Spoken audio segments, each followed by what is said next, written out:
Hi everyone! In this quick tutorial, I will show you how to design your own stickers in a PDF file using the ILovePDF app.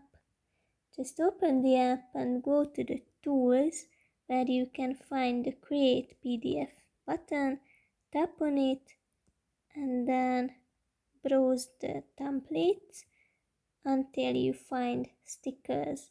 You can select the color of your stickers and set the number of pages.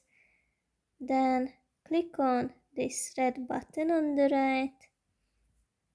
Wait a few seconds and after that you can add your own text. You can even write in it with your handwriting. If we click on the pencil,